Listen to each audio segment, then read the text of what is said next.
আসসালামু আলাইকুম রহমতুল্লাহ বারাকাতুহ। দেখতে দেখতে দিন চলে যাচ্ছে।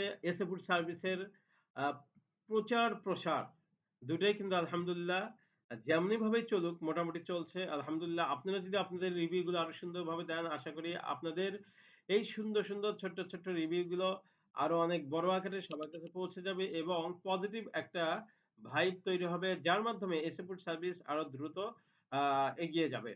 তো আমরা অর্গানিক খাবার নিয়ে কাজ করার চেষ্টা করছি। চারপাশে যে পরিমাণে ভেজাল তৈরি হচ্ছে এবং যে পরিমাণে ভেজালের সয়লাব হচ্ছে, আসলে অনেক ভয় করছে যে এই ভেজাল যারা দেয় তাদের কারণে হয়তো আমরাও কখনো কখনো সাফারার হতে পারি।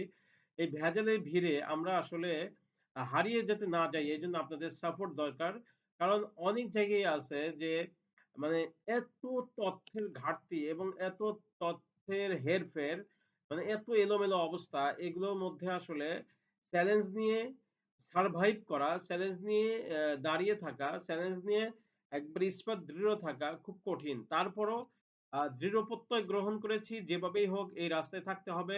আমার নিজের জন্য থাকতে হবে, পরিবারের জন্য থাকতে হবে, সর্বোপরি মানুষকে অর্গানিক বা খাঁটি পণ্য মানুষের দোরগোড়ায় পৌঁছে দেওয়ার জন্য এই সংগ্রাম জারি রাখতে হবে। কারণ মানুষকে যদি সঠিক পণ্য দিতে পারি, ভালো পণ্য দিতে পারি, তাদের দোয়া, তাদের সৎ চিন্তা ভাবনা এবং তাদের যে একটা নেক প্রত্যাশা, এটা আমরা পূরণ যদি করতে পারি, এটা আমরা দুনিয়া এবং আখিরাতে সব জায়গায় আমরা আশা করি এটা সুফল পাবো। সর্বোপরি মানুষ যখন টাকা দিয়ে একটা জিনিস কিনে নেয়, অবশ্যই সে এটাকে সর্বোচ্চ খাঁটি মনে করেই কিনে নেয়। কখনো ভেজাল কোনো জিনিস কেউ কখনোই কিনতে চাবে না, কেউ কিনবেও না। সুতরাং আমরা চাই সর্বোচ্চ পর্যায়ে খাঁটি এই জিনিসগুলোকে সর্বোচ্চ পর্যায়ে নিষ্কলুষ রাখতে, সর্বোচ্চ পর্যায়ে সুন্দর, সবকিছুতেই স্বচ্ছতা বজায় রাখতে। এজন্য আমরা অত্যন্ত ঘরোয়া পরিবেশে এবং স্বাস্থ্যসম্মত পরিবেশে এই খাঁটি গাওয়া ঘিগুলো তৈরি করি এবং এগুলো তৈরি করার পিছনে আমরা স্বচ্ছতা যতটুকু সম্ভব বজায় রাখার চেষ্টা করি। দেখুন, যেহেতু কারখানা আমাদের না, এটা হচ্ছে সত্য কথা, কারখানা আমাদের না, অন্যের কারখানা। সেখানে যখন আমাদের এই যে ক্রিম জ্বালানো হয়, ক্রিম জ্বালানোর সময় আমরা উপস্থিত থাকার চেষ্টা করি এবং সর্বোপরি সবকিছুই তদারকি করার চেষ্টা করি। কিন্তু আপনি একটা জিনিস জেনে রাখবেন, যদি দুধ ক্রিমের মধ্যে দুধ ঢেলে দেওয়া হয়, তাহলে সেগুলো বাষ্প হয়ে কোনো না কোনোভাবে সেগুলো চলে যাবেই। ক্রিমের মধ্যে সেগুলো স্টে করতে পারবে না। কারণ হচ্ছে এটা এমন একটা সিস্টেম যে যখন উচ্চ তাপমাত্রায় এই ক্রিমগুলো একদম আ পরিপূর্ণরূপে আপনার প্রস্ফুটিত হয় এবং পরিপূর্ণরূপে জ্বালানি দেওয়া হয়, তখন কোন ধরনের পানি জাতীয় বা এই জাতীয় কোনো কিছুই আসলে অবশিষ্ট থাকে না। পুরোটাই একদম নির্যাস থাকে। এই জিনিসগুলোকে যখন আপনি একদম গরম অবস্থায় দেখবেন, তখন একদম সরিষার তেলের মতো একটা কালার থাকে। এটাকে আমরা সেকে খুব সুন্দরভাবে একদম সেকে এর যে আপনার ময়লাগুলো রয়েছে, এর যে আপনার পোড়া অংশগুলো রয়েছে, সেগুলোকে আলাদা করে ফেলা হয় এবং একদম নির্যাস এবং সুন্দর যে ঘিটুকু, সেটা কিন্তু আমরা একটা পাত্রে রেখে এটাকে আবার একটু ঠান্ডা করা হয়। ১ দিন বা ২ দিন পরিমাণের উপর নির্ভর করে। এটা ঠান্ডা করার পর তারপরেই আসে প্যাকেজিং সিস্টেম। কিভাবে আমরা আপনাদের দোরগোড়ায় পাঠাবো, কোন সিস্টেমে পাঠাইলে এটা আপনাদের হাতে খুব সুন্দরভাবে পৌঁছাবে। আরেকটা জিনিস হলো, অত্যন্ত ঘরোয়া উপায় এবং সম্মত পরিবেশে আমরা এটা করার চেষ্টা করি। দেখুন, এই ঘি করার পেছনে আসলে অনেকগুলো প্রসেস রয়েছে। ১ম এ হচ্ছে গোয়ালারা সকালবেলা দুধ দিয়ে যায়। এই গোয়ালারা আসলে তারা যে সমস্ত দেশি খাবার রয়েছে সেগুলো খাওয়ানোর চেষ্টা করে। এখন অনেক গোয়ালাই অনেক সময় ফিড খাওয়ায়। এটা আমাদের পক্ষে কিছুই করার নেই। কারণ আমাদের পক্ষে গোয়ালাদের প্রত্যেকের বাড়িতে গিয়ে এটা মনিটরিং করা খুবই টাফ। এটা হচ্ছে চিরসত্য কথা। এবং এই দুধগুলো যখন তারা কারখানায় নিয়ে আসে, এই দুধগুলোকে একটা মেশিনের মধ্যে ঢেলে দেওয়া হয়। সেখান থেকে দুধের যে ক্রিম অংশ, সেটা এক পাশ দিয়ে বের হয়, অন্য পাশ দিয়ে বাকি অংশটা বের হয়ে যায়।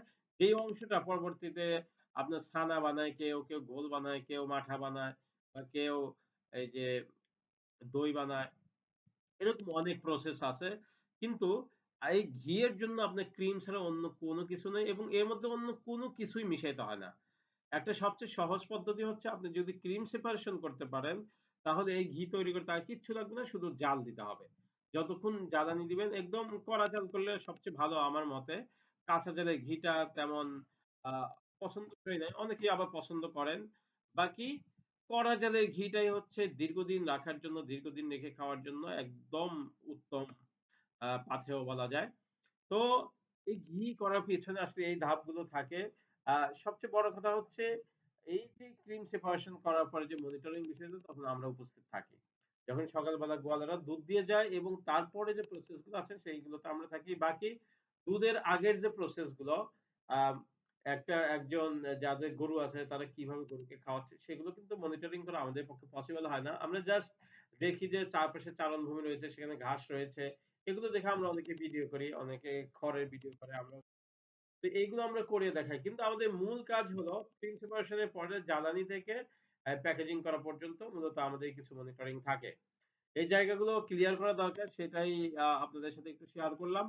এরপরে হচ্ছে আমরা যখন এই প্যাকেজিং করে আপনাদের কাছে পাঠাই, নাম, ঠিকানা, ফোন নাম্বার যখন আপনারা দেন এবং আপনাদের কাছে যখন এই পণ্যগুলো যায়, সেক্ষেত্রে কিন্তু আ আমরা যারা পরিচিত আছে তারা আগেই টাকা পেমেন্ট করে দেন বা তাদেরকে পাঠাই তারা টাকা আ আ আমাদেরকে পরে দেয়। কিন্তু যারা আমাদের অপরিচিত কাস্টমার রয়েছেন, যাদের সাথে আমাদের আগেও কখনো লেনদেন হয় নাই, তাদের কাছে আমরা ক্যাশ অন ডেলিভারি তে দেই। অর্থাৎ আপনি নাম, ঠিকানা, ফোন নাম্বার দেওয়ার পরে ওই ঠিকানায় আমরা এই পণ্যটা পৌঁছাবো এবং আপনি পণ্য হাতে পাওয়ার পরে আ যার কাছ থেকে আপনি নিবেন, যেই রাইডারের কাছ থেকে নিবেন বা যেই কুরিয়ার কর্মীর কাছ থেকে নিবেন, তার কাছে আপনি টাকাটা পেমেন্ট করবেন। তখন সে আমাদেরকে এটা আ আমাদের কাছে পৌঁছাবে। তো এভাবেই হচ্ছে প্রসেসটা। এইজন্য ভয়ের কোনো কারণ নাই। আপনার টাকা কোনোভাবে গচ্ছা যাবে না। আপনি পণ্যটা পেয়ে আপনি টাকা পেমেন্ট করবেন।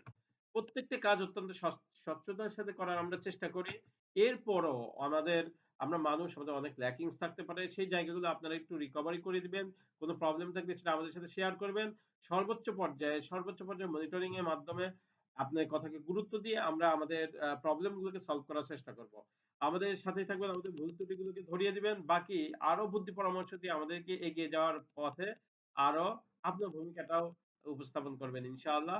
আগামী পথ চলা যেন অনেক বেশি স্বচ্ছতার সাথে, অনেক বেশি সততার সাথে এবং অনেক বেশি একাগ্রতার সাথে করে এসএমএস সার্ভিসকে উত্তরোত্তর আরো উন্নতির উচ্চ শিখরে পৌঁছাতে পারি। এজন্য আপনাদের দোয়ার মোহতাজ।